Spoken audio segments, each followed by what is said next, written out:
We're going to pivot to ballot initiatives. So I don't know if you know this, but a record number of marijuana ballot initiatives are going to be voted on this year. And Vice News Tonight took a look at some of them.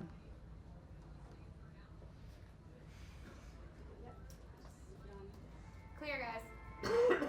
On November 8th, voters in 5 states will decide whether or not to make recreational pot legal. And polls suggest that all 5 states could vote yes. Nationwide, weed advocates have outspent prohibitionists more than 3-1. But spending was closer to equal in Arizona, a historically right-leaning state, now teetering towards the left. The donors for and against legalization there are about who you think they would be. Among the top pro-legalization donors are a national marijuana group, a medical marijuana dispensary, and a libertarian tech investor from California. And among the top anti-marijuana donors are a conservative local billionaire, a state business association, and Insys Therapeutics, a major manufacturer of fentanyl, a synthetic opioid linked to mass overdoses across the country. Now, the company has also invested millions, developing a synthetic competitor to the medical marijuana people would grow at home if the proposition passes. But it's not just legal drug suppliers who could lose out if weed enters the legitimate economy. In California, by far the largest producer of black market marijuana in the country, only 31% of growers polled support the proposition to legalize, fearing big business and high taxes could wipe out mom-and-pop operations across the state. And with me to talk more about that is Vice News' US editor, Keegan Hamilton. Hey, Keegan. How are you doing? I'm doing great. How are you? I'm doing well. How are you this election day? Fantastic. It's going off without a hitch so far. It's good. Don't say it. What are you doing, Knocking Keegan? on wood. Cursing us now. Okay. All right. Let's talk some weed. So in terms of the landscape and the number of initiatives, so we said record number. What does the landscape look like for weed enthusiasts and people who want to know about medicinal marijuana as well? So it's a huge year so far. There are 5 states voting on ballot initiatives to legalize marijuana sales to adults 21 and over. The biggest of those is California, which is a huge economy. And for the first time, there's East Coast states. Massachusetts and Maine are both voting on those types of initiatives.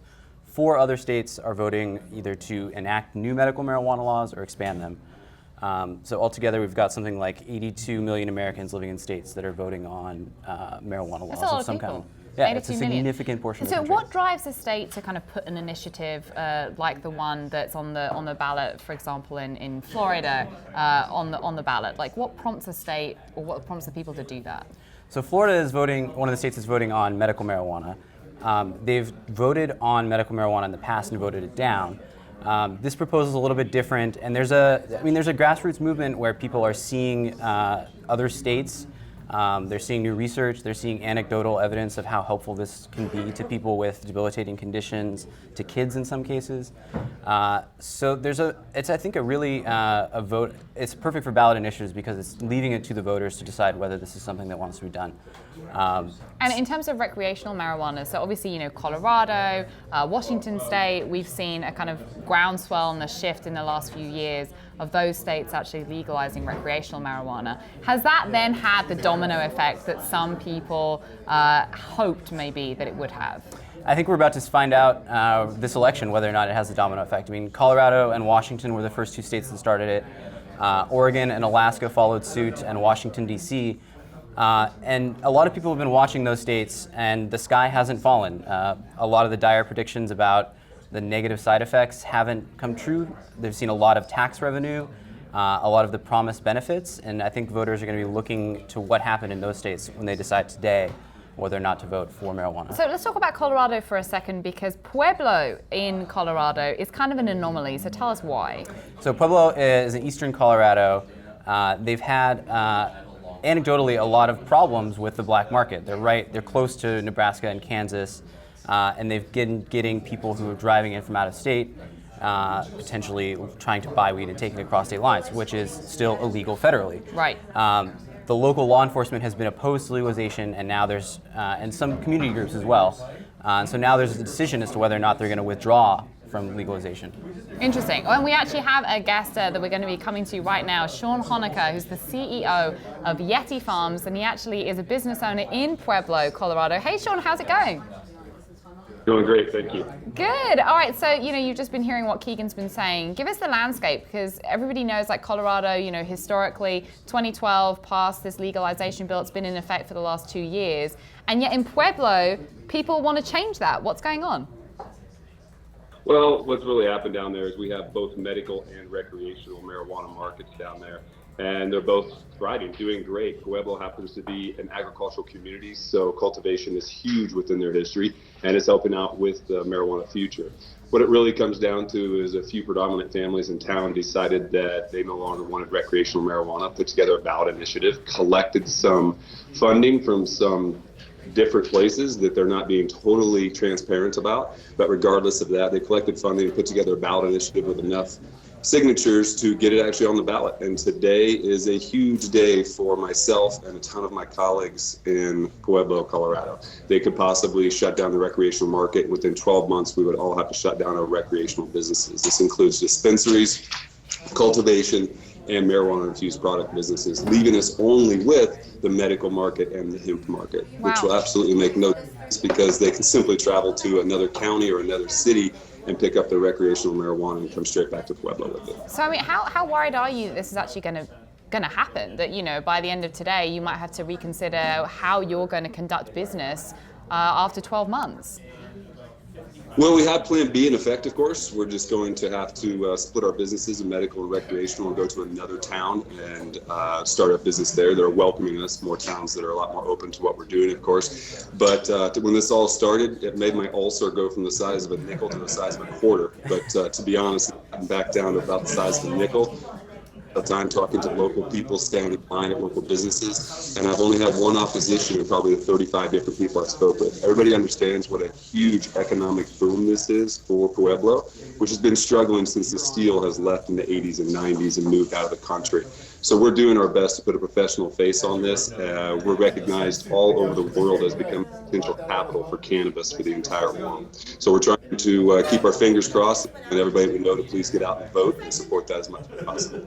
Yeah, sure. Well, listen, appreciate you taking the time in what's like obviously a hectic day for you guys as well. Thanks so much, mate. Thanks. Thank you so much for your time. Appreciate it. So that's interesting, Keegan. So explain, obviously, we didn't get into too many of the details about the kind of money that would be funding this sort of initiative. Mm-hmm. But, again, why would a certain county or a certain town actually rally together in this way, particularly after it's been in effect for the last 2 years? Right. I mean, there is a tax benefit into local counties in this, but people, conservatives in particular, and law enforcement still sees this as something that causes crime, that brings crime.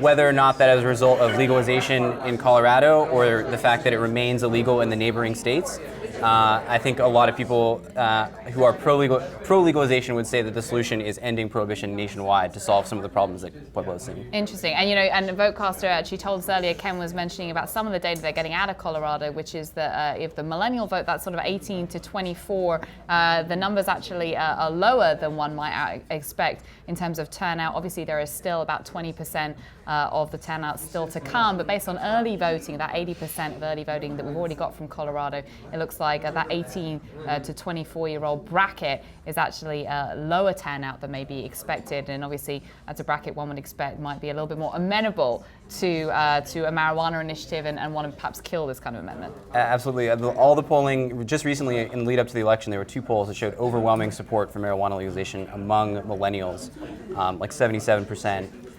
Significant support. So if it doesn't happen this year, perhaps as we go the next election and the election after that, and those voters get a little bit older and their turnout increases, I think we can see and expect marijuana to be legal eventually. All right, so let's turn, you mentioned Florida a little bit, but let's turn our attention to Florida. So what's going on down in the Panhandle? So Florida is a state that has historically had some of the most strict marijuana laws in the U.S., along with a lot of the Deep South.